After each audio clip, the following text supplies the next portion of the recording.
everyone, it's Dawn and welcome back. Now I know I promised I was going to be doing a project with bubble wrap today. I'm afraid I haven't got round to doing that due to increased care duties this week. As most of you know by now, I do actually provide care for my husband as well as I am being married to him. So I haven't had time to do a project, I'm afraid. But what I will do, I'll do a very quick run through of what I have been making. And two of the things I've made are two padded envelope, or well, not well. We'll get round to the envelope in a minute. But I've made some padded greeting cards. If I just put one on top of the other, what I've done here, I've just used my ordinary paper, but underneath that I've used a sheet. This is a 5x7 card, but you can use this for any size card. Underneath the paper is just a sheet of bubble wrap. And if you're going to use bubble wrap on card, I would strongly recommend that you use tape or runner tape. Don't use glue because it'll just absorb it and it won't stick. So I've done one which could be for men or the ladies, and I think this one, because it's pink, it's probably more suited for the ladies, but I suppose you could use it for anyone. So they are the padded or quilted greeting cards. Now I have done a padded gift bag or a padded envelope. It's not really a bag, it's an envelope, and this is just an ordinary envelope which I've made with the flaps that go around the side. But inside, I'm not sure if I can actually show you. I'll try. I'm not sure if you can see that, but inside I've just lined the inside with bubble wrap, which is just inside here, and again I've stuck it down with some double-sided tape, and indeed I've used some more double-sided tape just as a closure.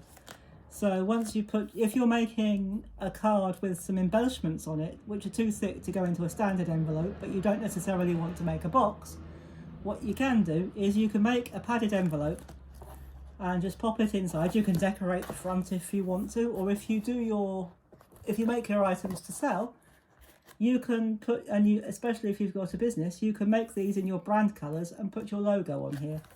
And we've got some double-sided tape on the back, and once you want to seal it, you just pull that off, obviously, and put it over. But we won't do that now because there's nothing in it yet. And so now I'm going to move on and show you some other things that I've been making which haven't got bubble wrap on them. This is, I suppose you call it a flower card.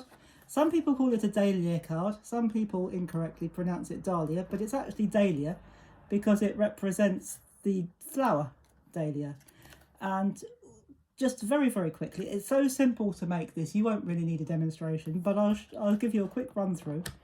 You need 8 circles. If I slide that to one side, you need to either punch, freehand cut, or die cut 8 circles. Now you can do them any size and colour you like, but if you do it too big, obviously you need quite a big card.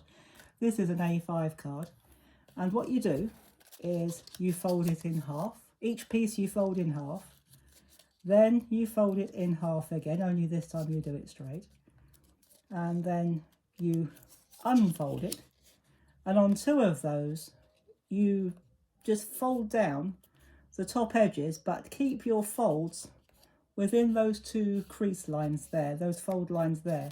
Then what you do is you turn it over and you fold these bits back so that when they come back they form 2 halves of 1 petal. Now if you want to, you can do as I did, and you can just pop some glue, or again you can use tape or runner tape, just to stick that bit down to keep it into place. But I haven't stuck the petal parts. But I have done that. You don't have to if you want to. If you want to leave it more dimensional and leave it sticking up like that. But I've just popped mine down, and I made 8 of these. Not in this card, but different. I use paper. It's actually better to use paper rather than card because it folds easier and it's easier to get a straight line. And once I've done that, I've just arranged them in around my card. You just stick them next to each other, butt the edges together, and they will form a complete circle, and you'll be left with this beautiful flower in the middle. And I've just used a bit of bling in the middle just as our flower centre. And on the inside, because this is quite dark, I've used some pinking shears to put a piece of ordinary white cardstock into the centre so that we can stamp or write our greeting. And so that's that. I've also made some tea stain paper or coffee stain paper, whatever you like to call it. Now, I don't know how other people do it, but the way I've done it, you can paint it if you like. If you've got paints, you can use inks. If you've got your watercolour paints, I wouldn't recommend using oils or acrylics because it might be too thick. But if you've got watercolour, you can use something like a yellow ochre or a raw sienna, and you can just paint it and let it dry. If you've got inks, you can rub your ink pads over it. But what I use, something slightly unusual, which is not unusual for me, I guess, I used some foundation powder, which is a type of makeup. Now, I never use makeup on my face because I've got funny skin and I'm allergic to it. So I can't wear it, but I can craft with it. So I just rubbed it in. If you want it a little bit more blotchy, you can use it as a watercolour, just use your brush. But I've done it both ways, and I actually preferred it this way. And I just rubbed it on with a piece of kitchen towel. Now, to get the coffee rings, I used the lid of a used or a disused glue stick, one of my giant glue sticks, dabbed the edge with some brown ink and just literally stamped it.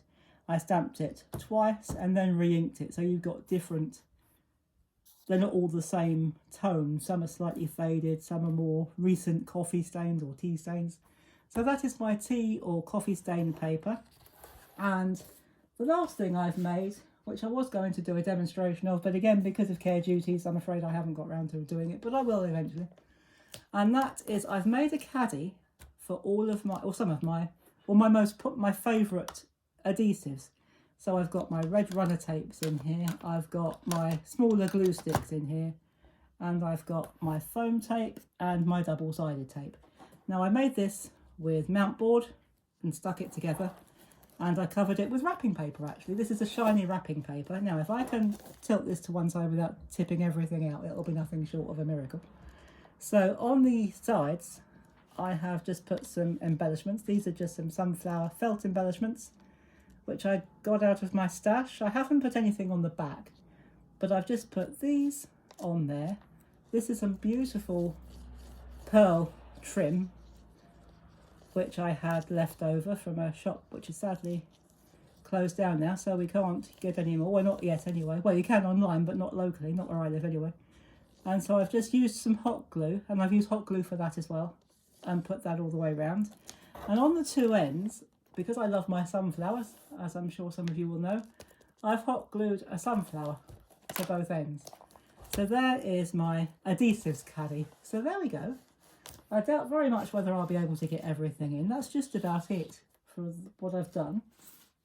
So if I bring some of those down, maybe just one of the cards, maybe we'll bring one of the padded cards down. We might just about squeeze that in. So there we go. There's my roundup. Sorry there hasn't been a tutorial as promised. When time allows, I will do another tutorial, I promise, but I can't promise when that will be, I'm afraid. So if any of you have been carers or are carers, you'll know, as much as we love them, how much time it can take up. So as soon as I can, I will do another tutorial for you. And in the next week or so, I'm very much hoping that I'll be able to bring you the next Papercraft Society box. Although having said that, I haven't even checked to see who's doing it. But I'm sure it'll be wonderful, whoever it is. So I will see you, hopefully, very soon. In the meantime, thank you so much for watching and for understanding. Take care, everybody. Stay safe. And as always, happy crafting. Bye-bye for now.